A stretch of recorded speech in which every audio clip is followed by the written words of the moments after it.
Hi guys.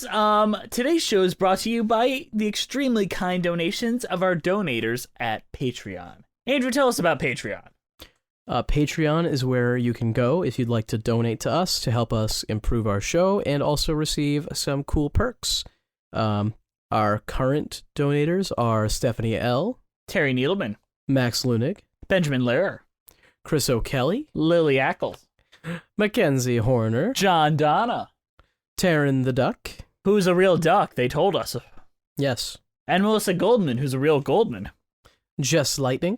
Who is the best Jess on the show. On this show. Ewan Cassidy. Haley McDonald. Tescure. And Callum McLeod. McLeod. Jess has in all caps. I can only assume that's how he writes it, or she writes it. That's how he writes it. How they write it. I have no idea. Andrew, how dare you assume their gender? I mean, I don't actually know if Colum is a boy or girl name or even a real name, you know? Freaking Scottish people, man. What is this? What is that name? Don't you make fun of them. They give us money. They give us a little financial support that helps us keep the lights on here at Musicals with Cheese. If you would like to join them in supporting us and get tons of fun perks, such as patron-only commentaries, our episodes a day early if I ever get them edited, then come on and join us on Patreon.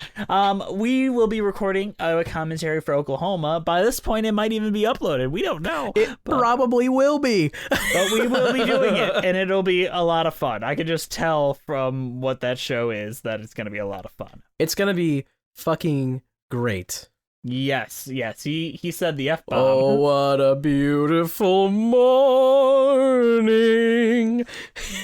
He just swung from your left ear to your right ear. All right, let's get on to the real show, guys. Hello, I'm Jesse McAnally. And I'm Andrew DeWolf. And welcome to Musicals with Cheese, a podcast where I try to get Andrew to like musical theater. How are you today, Andrew? I'm doing excellent. I just found out my friend just got a new job. Oh, really? Yeah, Angel from Rent is actually in a different musical now. What? Yeah, isn't that cool? Does she also become a black man? Well, yes, of course. As you do when you get a new job. Of course. Wow. You know what I've been doing recently? What's that? I've had to take over my father's shoe shop, and instead that sounds of like... really... Jess, I'm going to stop you right there. Apartments. Think about it. No, I want to... Did you know that shoes are the most beautiful thing in the world? I mean, maybe for some people, if you're into that kind of thing. We're talking about Kinky Boots this week. Yep, and by the name, you would assume that it's about foot fetishists, but it's not.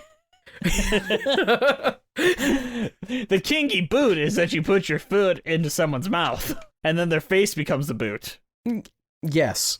The sex is in the heel, even if you break it. The sex is in the feel, honey, you can't fake it.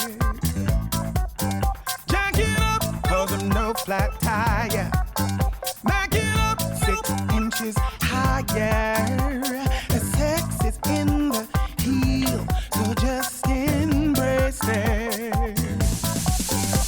From London to Milan, stilettos are in love. Based on the 2005 British film Kinky Boots, written by Jeff Dean and Tim Firth, and mostly inspired by true events, the musical tells the story of Charlie Price having inherited a shoe factory from his father. Charlie forms an unlikely partnership with cabaret performer and drag queen Lola to produce a line of high-heeled boots and save the business. In that process, Charlie and Lola discover that they are not so different after all.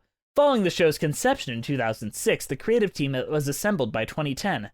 The original production of Kinky Boots premiered at the Bank of America Theater in Chicago in October of 2012, with both direction and choreography by Jerry Mitchell, and starring Stark Sands and Billy Porter as Charlie and Lola, respectively. It made its Broadway debut at the Al Hirschfeld Theater on April 4th, 2013, following previews that began on March 3rd, 2013.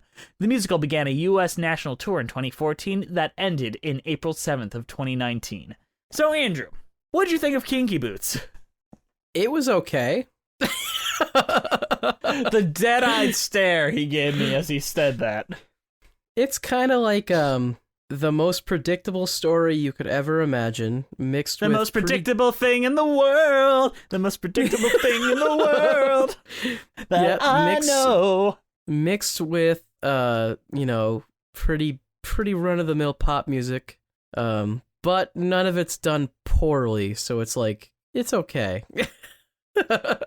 You know, the fact that this is predictable and easy and cheesy and goofy usually would bother me. But I don't know if it was just the time that I found this musical, which is recently, or just the mood I was in.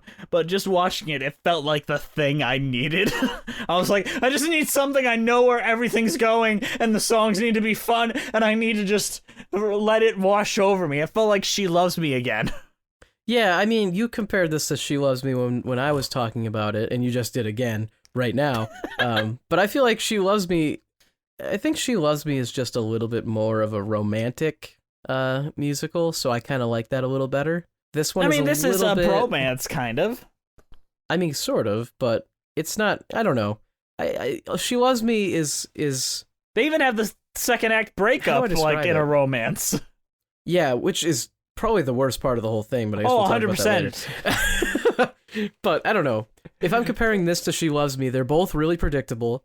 One of them is more of a pop style, whereas the other one is more direct show tunes, I think. But they're both very predictable with music that feel like you've probably heard before. But I think I prefer She Loves Me, and it might partially just be because I like show tunes better, or just I like the romance plot a little better than this is more like business oriented, which I kind of like in a way, but I kind of wish it was less predictable. You really like the setting of like the shoe factory. I do really like the setting, and I think I like the setting because I relate to it more than anything I've ever seen before. Andrew currently works at a factory. I work at a warehouse. Same thing. But, I've met Dom. I've met these people. I work with them every day. So this is relatable in that way. And it's also relatable in that, like, I've had a horrible boss before who doesn't care half a shit about his fucking business, or is a little bit overly dramatic and has mental breakdowns occasionally, but it's relatable in that way. But I'm putting myself in Dom's shoes more than anybody. So. I mean, I get it, but Andrew, why don't you describe the plot of Kinky Boots to us? Yeah, sure. Kinky Boots is the story where the father dies and the son inherits the business, and he decides that he needs to save the business, so he goes crazy and decides to market to the drag queen niche market. I mean, it's an idea. It is an idea. I'm not sure how that would play out in real life, to be honest, and they don't really even tell us how it plays out in the musical. I mean, it's based on a true story that I didn't look up, so now I'm gonna do that. Yeah, so I mean, I don't know if it actually would work.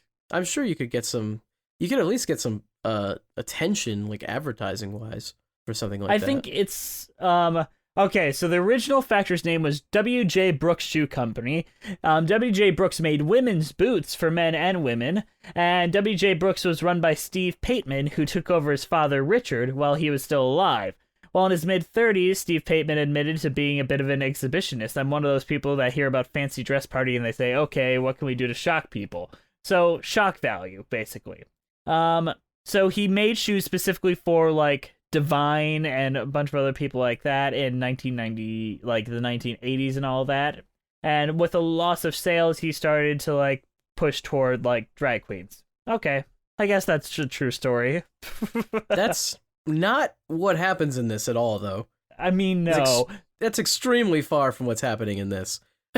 But the thing is, what happened in this is much more fun. And this isn't really based on the true story as much as it's based on the 2005 film, which I just watched earlier today. And guess who plays? Really? Guess who plays Dom in that version? It's a British film, so that'll limit it a bit. Like, who is the most known a chubby British guy that isn't James Corden? Okay, I was about to say James Corden. Chubby British guy. Oh, fuck. You're just gonna have to tell me. Hang on. Nick I'm not good with Frost. names. Oh, okay.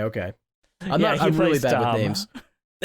And I think Chadwell Ejiofor, 12 Years a Slave guy, plays Lola, which is fucking incredible. Weird casting right there. Yeah, I mean, it's a fun movie. It's on par with the musical. There's no music in that though. They're like they do like covers of songs. Yeah, but none of the music from this is in that. No, none of the music from this is it. All the music in the musical was written by Cyndi Lauper for the musical. Yeah, and specifically for that, not for the movie. And how do you think she did as like a first-time Broadway writer? I mean, this isn't the first musical we've covered by her. We covered SpongeBob, where she wrote a song. Yeah, but she only wrote one song in that, and that was kind of like a SpongeBob is. We didn't really mention that, but SpongeBob was almost like a jukebox musical in a way. It was all original songs. So it's its own category in a way. Yeah.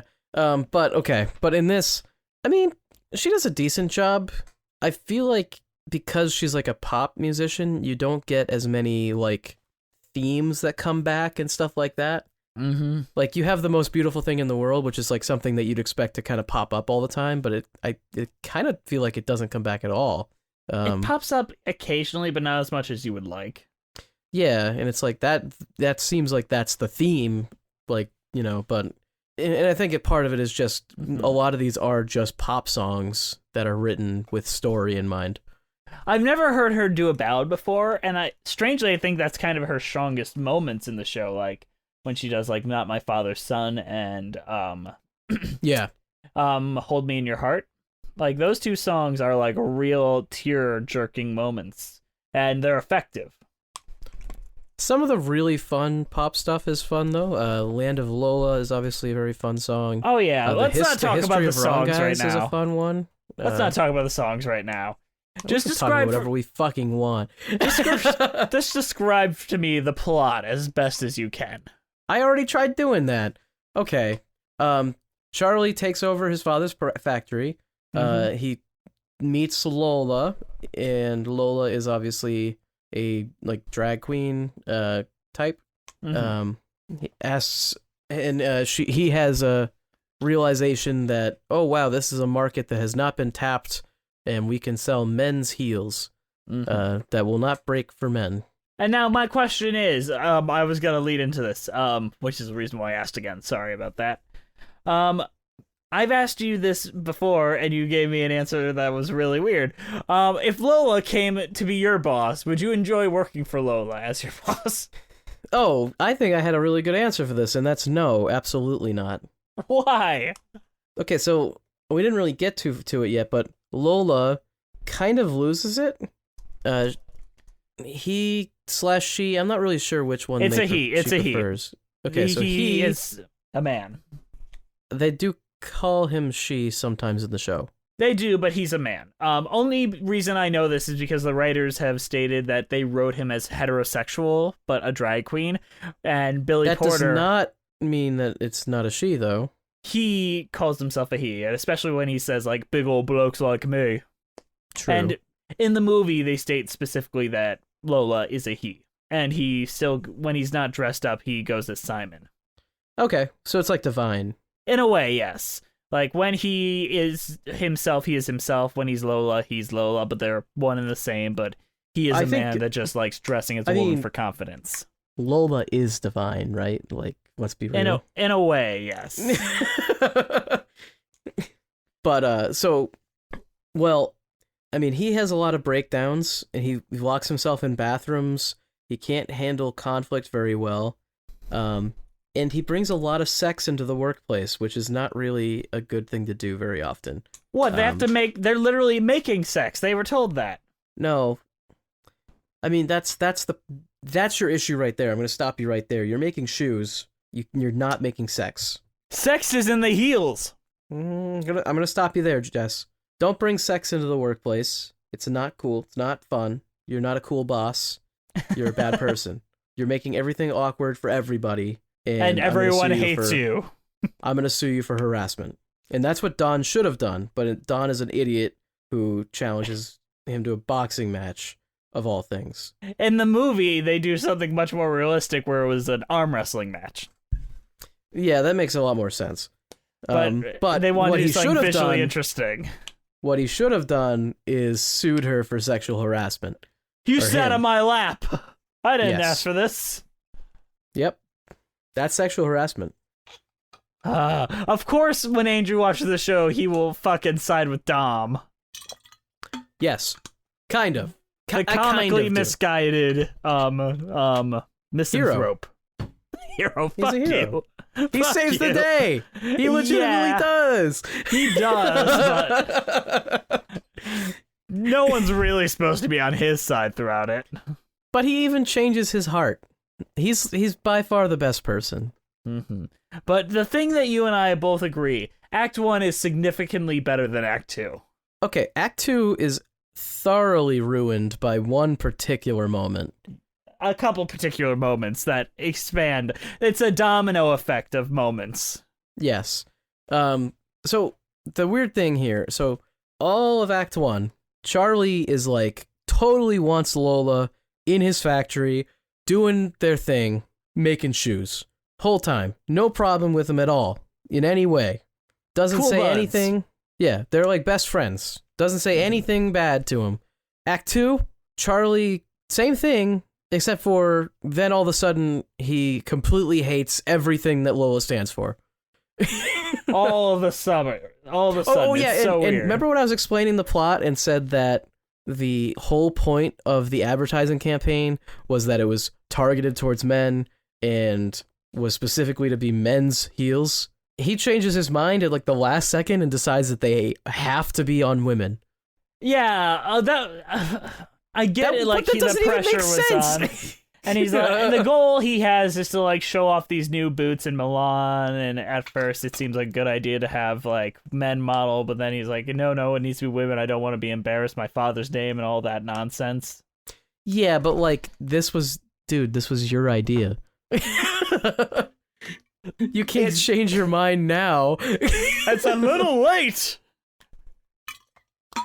Yeah, I think my main problem, though, is not only does he change his mind on something like that, but he changes his mind on everything. Like, he had previously invited Lola's whole posse into his factory to just dance around, and now all of a sudden he's like, oh, I don't want none of your Nancy boys around here.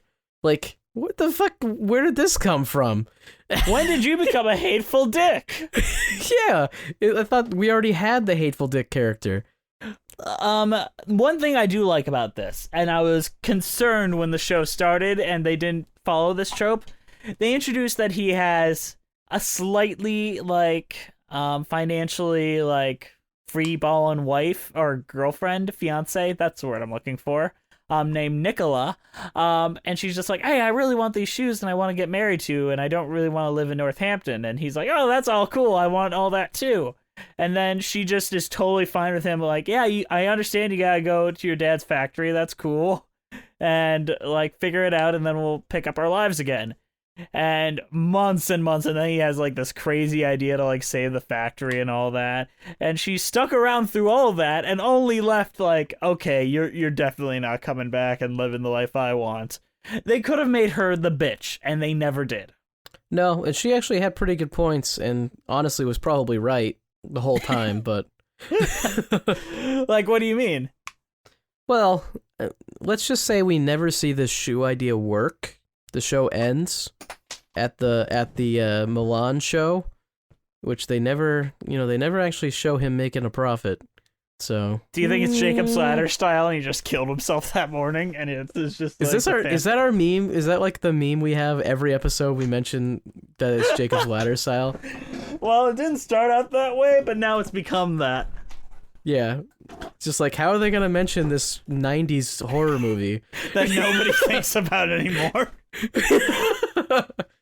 And this musical theater show, how will they bring up Jacob's Ladder in every episode? I will say Jacob's Ladder is one of my favorite movies, but...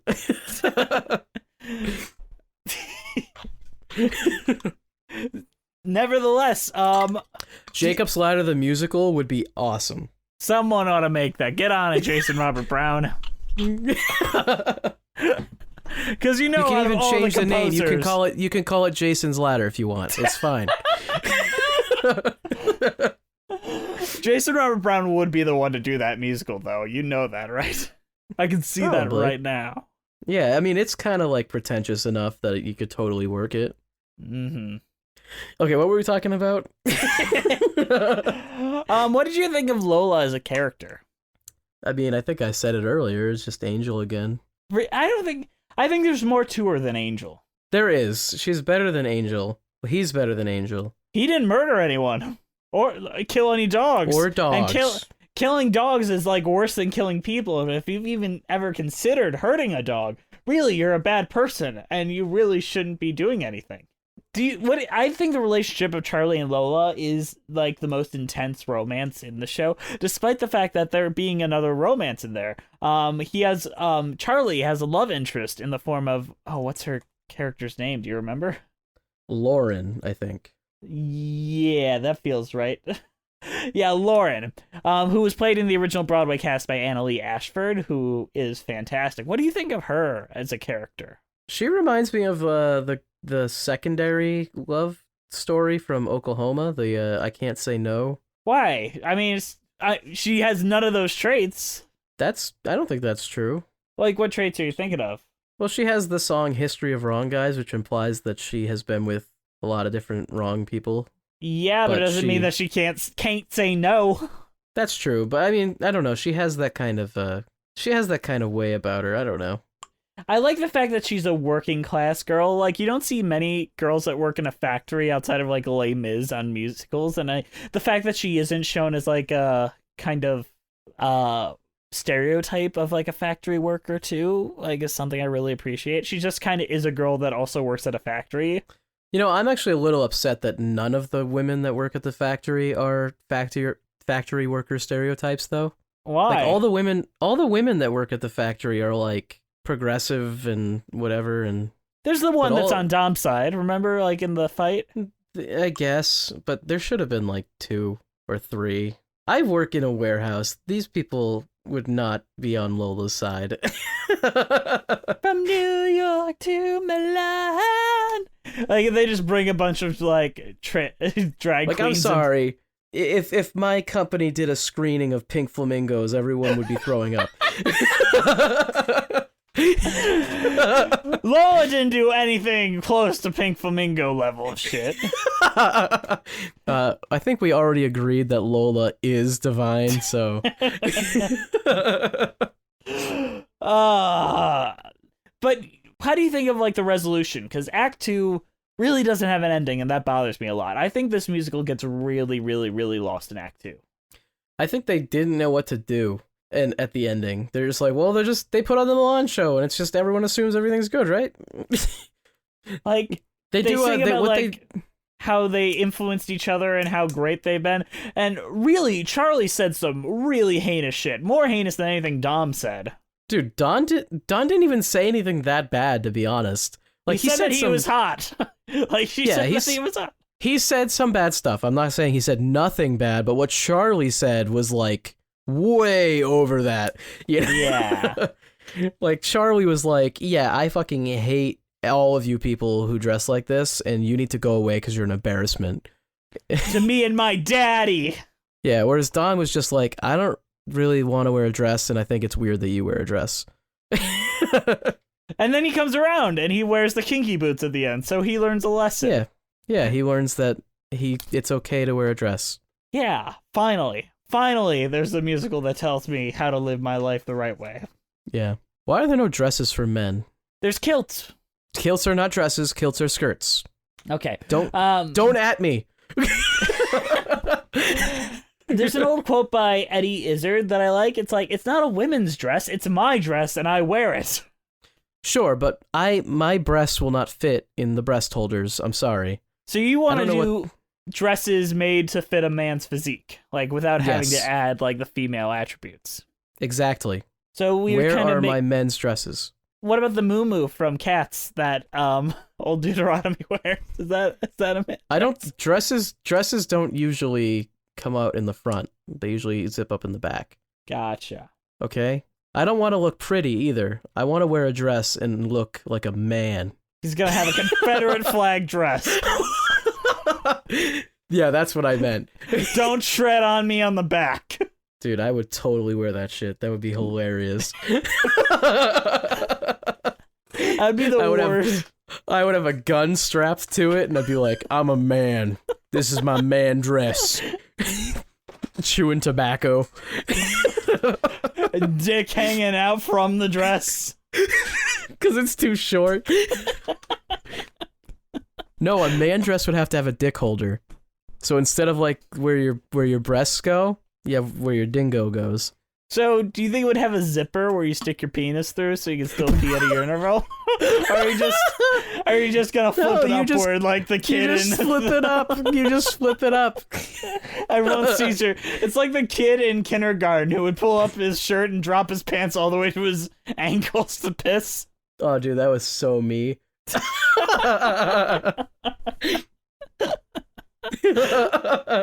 We all had that one kid that did it, and you always walked in like, "What, dude? Fuck!" Well, I'm just taking a piss. What's going on? I still do it. I'll be honest. Public urinals at a train station, pants on the ground, shirt up. You can't tell me that in the privacy of your own home, you're not pulling your pants all the way down to piss. Come on. Honestly, I don't.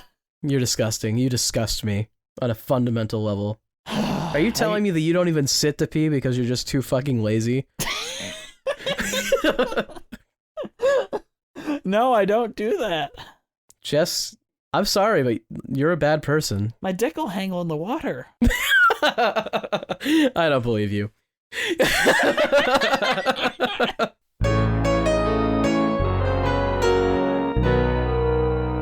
Hey, Andrew.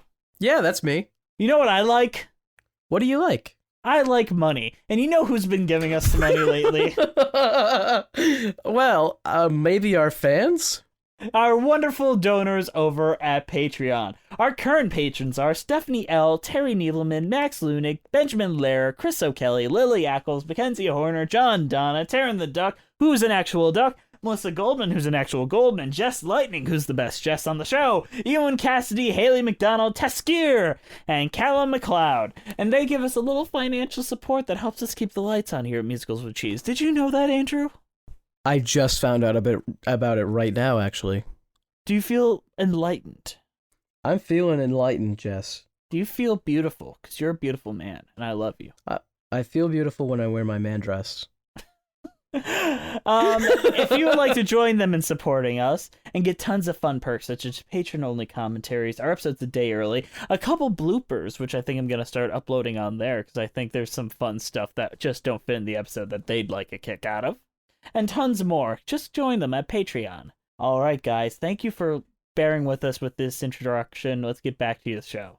Do you know what the most beautiful thing in the world is, Charlie? A shoe. The most beautiful thing in the world.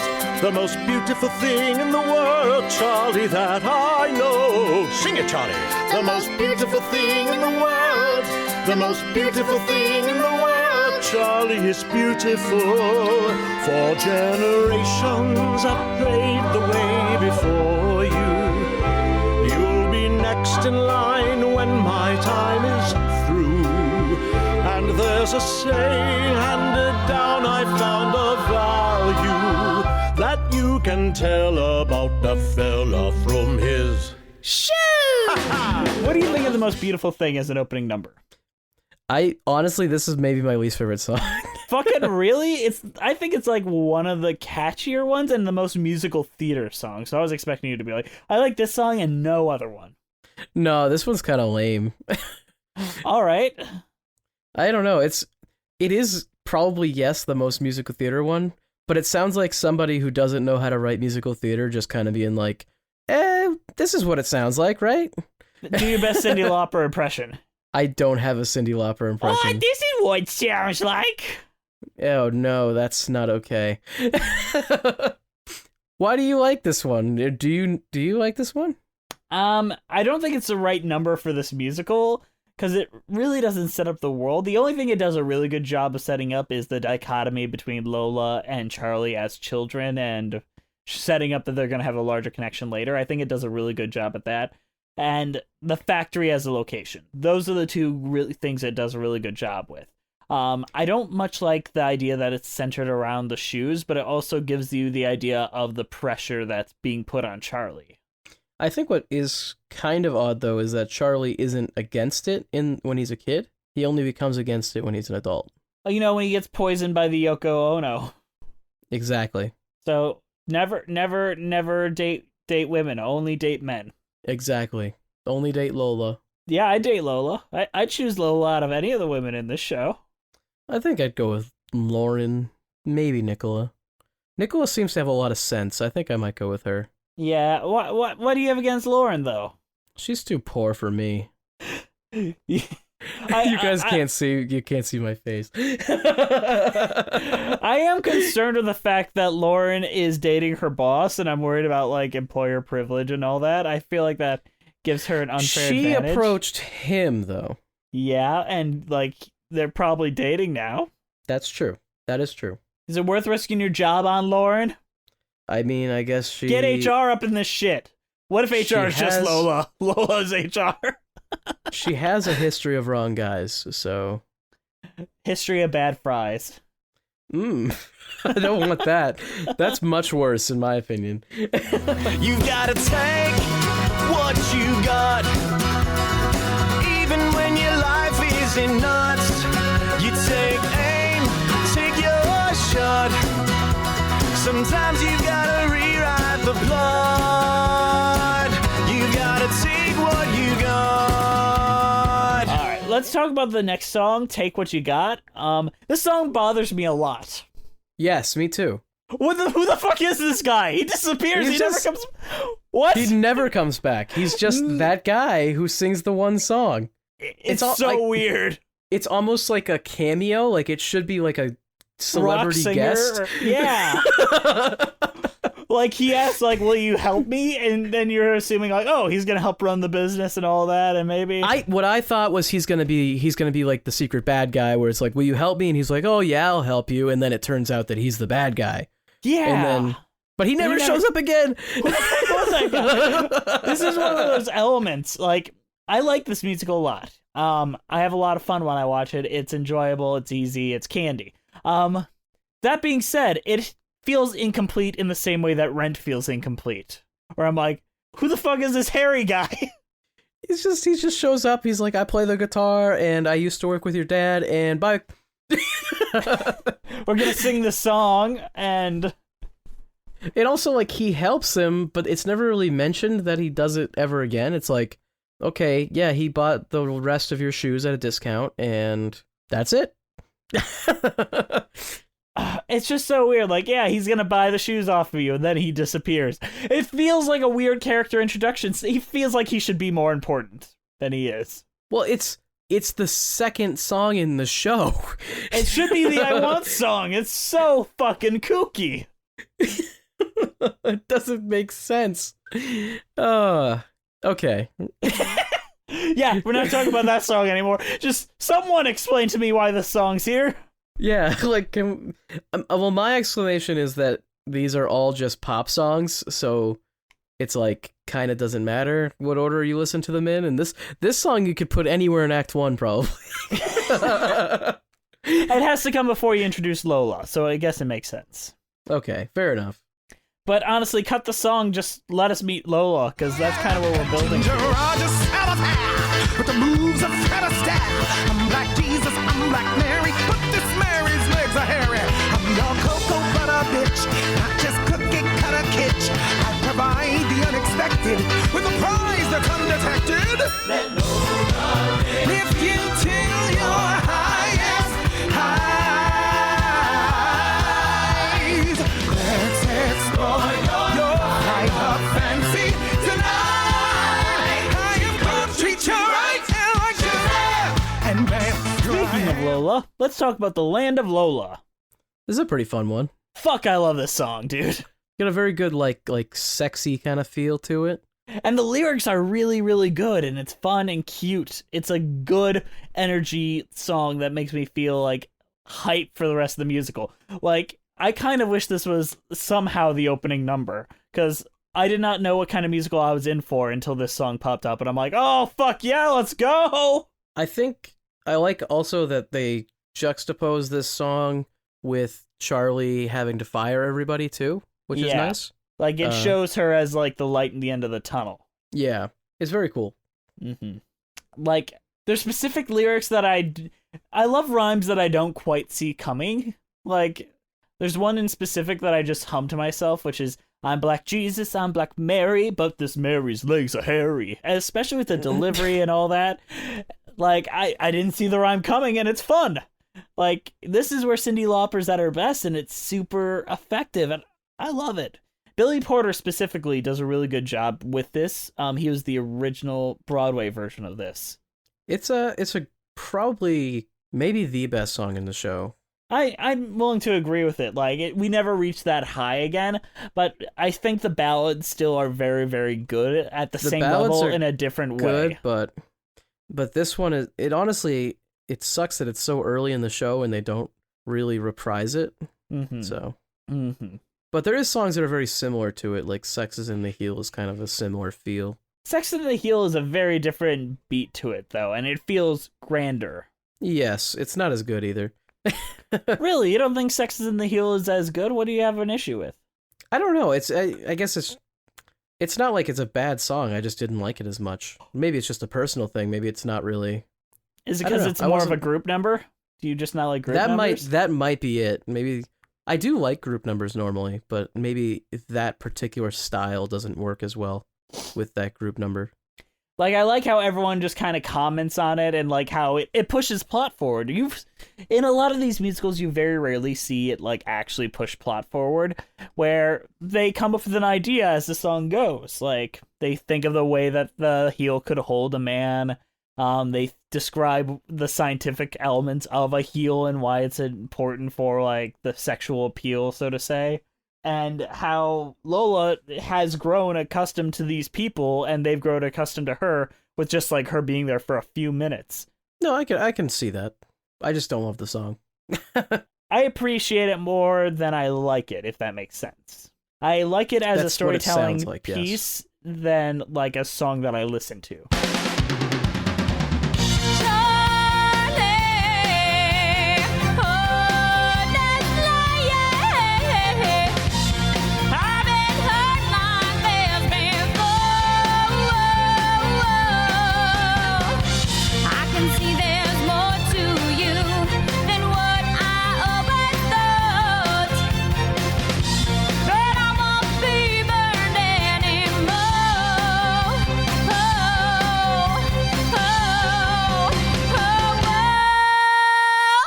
I do kind of like History of Wrong Guys, though.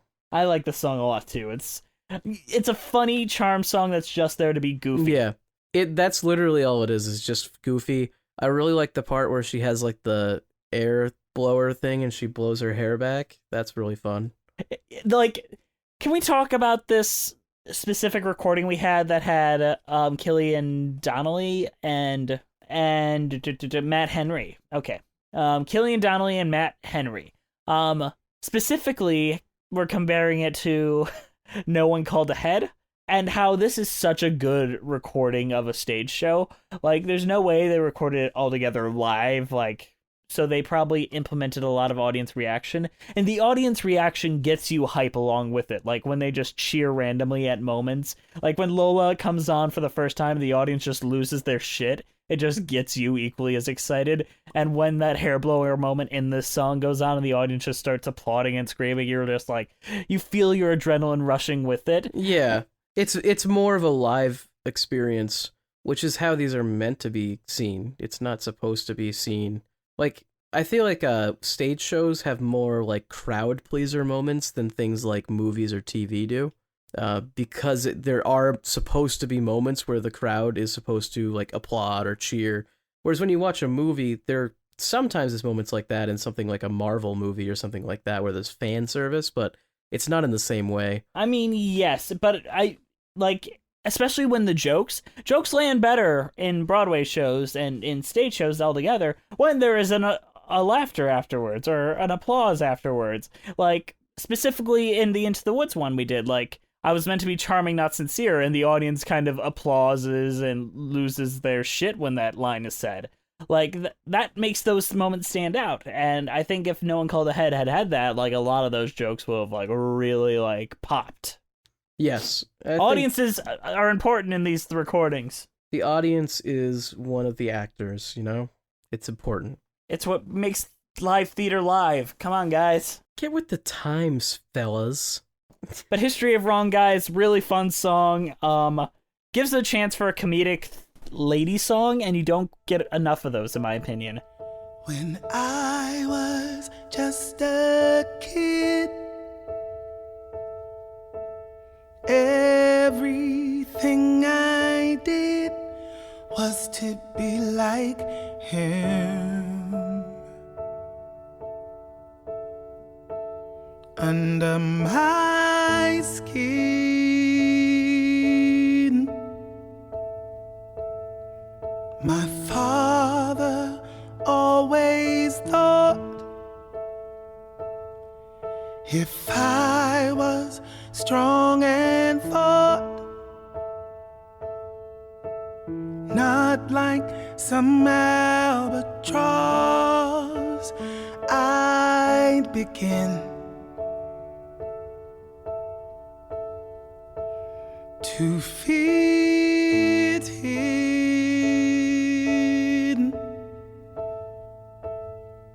Look at me, powerless and holding my breath, trying hard to repress what scared him to death.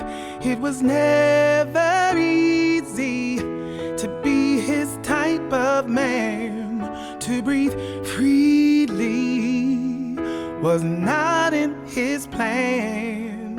And the best part of me is what he wouldn't see. I'm not my father's son. You want to talk about Not My Father's Son? I do. You can see it. You can see it in my eyes. I see it in your eyes. Just go ahead. Go off. Go, my child. Not My Father's Son is such a good song until Charlie chimes in. Like, it's such a beautiful ballad where you can feel exactly where Lola's coming from in her life. And there's no anger or, like, vitriol against her father. More like, yo, it was rough, and I didn't quite live up to what he wanted, and that kind of sucks. And then Charlie's like, man, I didn't want to make shoes! Well, I think it's supposed to be seen that they both have the same sort of feeling, though. Mm-hmm. Like, they both feel the same way, that they're not living up to their father's expectations. Yeah. It's fucking goofy. And just, Lola's, like, describing, like, having to fight her dad every day and, like, being a fighter, and he's just like, my dad didn't like the fact that I didn't really like shoes, and I'm sad. I'm like, you could have just listened to Lola. You didn't have to tie your own shit here. He's not in it that long. He only has, like, the last verse, right? Yeah. So I feel like his inclusion is just as, like, hey, these two characters are the same in this way. I guess. It feels a little disingenuous is kind of how I feel about it. It's like a case of the not gays in a way. Like, I don't think so. Hey, look at this. We're just the same. It's like the white slaver who gets in a fight with his wife sometimes. It's like, man, you and I are both slaves. I don't think so, because Charlie has never done anything bad to Lola. Yet. Yeah, but it's also, that shouldn't have happened, so let's just ignore that. With all your faults, I love you. Don't give up on me. I won't give up on you. Well, you took my hand, taught me how to be strong. That's where I picked up when we went all wrong. I know that I hurt you and you hurt me too, but you mean more to me. I must mean more to you. Hold me in your heart till you understand. All right, so What do you think of Hold Me in Your Heart, Lola's final ballad? Hold Me in Your Heart? Yeah. You mean the one where she's singing to her father? Yeah. I thought it was fine. I really like the moment where she actually talks to her father, and the father's like comatose or something. I'm not sure. It's kind of sad. I mean, it's sad, but effective. Like, you get why Lola would come back. I mean, I don't get why Lola would come... I mean, you mean come back to her dad or come back to Charlie? To Charlie. I don't really get that, to be honest, because Charlie says really mean stuff. Like, meaner than the stuff I just said. Yeah, he does. But at that moment, she's doing it not for him anymore. She's doing it for herself. Yeah. She's like, your little pussy voicemails didn't bring me here. The fact that I'm going to be performing in Milan brought me here. Yeah, but, like, that's just, like, the overly dramatic thing that's to say. It's almost like you're supposed to imply that the pussy voicemails did bring her there, but she doesn't want to admit it. Andrew, why do you gotta be so cynical? Because that's who I am as a person. That's why the show exists, Jess. Jess, when will you just learn to accept me for who I am? I did lose a bet, so now I have to. That's true. That final scene, the last number of the entire show, it just becomes a bombastic. I bet it's amazing live. It's like the end of Rocky Horror where they all get the boots. I bet it's incredible to see live, and it's hilarious, and the entire energies throughout the room. But in the end, I'm like, oh, I'm not quite satisfied yet. I don't feel like everything was resolved. Wait, guys, you forgot to end the story. Wait, don't you want to know what happens to me? They never say if that saves the company or not. They're just like, at the end, they're just like, oh yeah, let's dance. It's like the end of the Emoji Movie or some shit. It's just like Megamind or Shrek or something like that. Then I saw her face. Megamind is amazing, and you need to stop dissing I like on Megamind. Okay? It does end with a dance party, though. It does end with a dance party. Pretty much every DreamWorks movie ends with a dance party. Except for the How to Train Your Dragon movies, and that's why they're a cut above the others. Nope, the third one has a dance party. No, it doesn't. No, it doesn't. I'm fucking with you. You made me think for a second. I was like, what?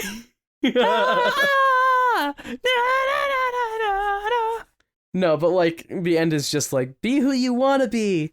Is that really the moral here, though? Because to me, the moral is that you need to market to a niche market that has not been tapped into yet if you want to make good profits in a global economy. I'm gonna agree with you. That is a good lesson to take away from this. That's a good moral. Mm-hmm.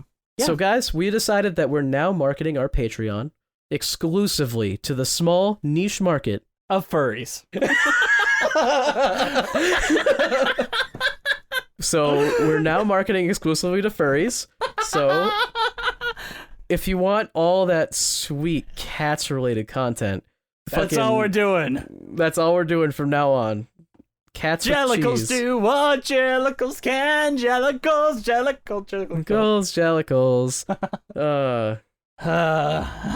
Man, I feel like we just talked about this for an hour and didn't talk about it at all. You know, it's really hard to end something like this. This is just kind of the type of show this was, though. Like, Kinky Boots is like, you watch it and you're like, yeah, that was okay, and then you're done. You forget about it. I had a lot of fun while watching it, though, and the highs are very, very, very high. Like, The Land of Lola. I recently shot a film, and it was like one of the most stressful things I've ever done. And every morning I would turn on The Land of Lola and Sex is in the Heel to just get me pumped up and try to get my energy high for what I had ahead of me. Good for you, Jess. Did you wear your heels while doing it? I did. I wore my kinky boots. Nice. Know what else is nice, Andrew? What is nice? Our wonderful donators over at Patreon. They help us get a little financial support that helps us keep the lights on here at Musicals with Cheese. Our current patrons are Stephanie L., Terry Needleman, Max Lunig, Benjamin Lerner, Chris O'Kelly, Lily Ackles, Mackenzie Horner, John Donna, Taryn the Duck, Melissa Goldman, Jess Lightning, Ewan Cassidy, Haley McDonald, Teskier, and Callum McLeod. So, yeah, they're getting a lot of extra stuff that you're not getting. So, if you want to be cool like them, you should join our Patreon. Andrew, what is your overall thoughts on Kinky Boots and your cheese rating? Well, my overall thoughts is it's okay. I would say it's a very predictable story with pop music that sounds like pop music, but it's fun. And it doesn't... I think the thing is, it's kind of...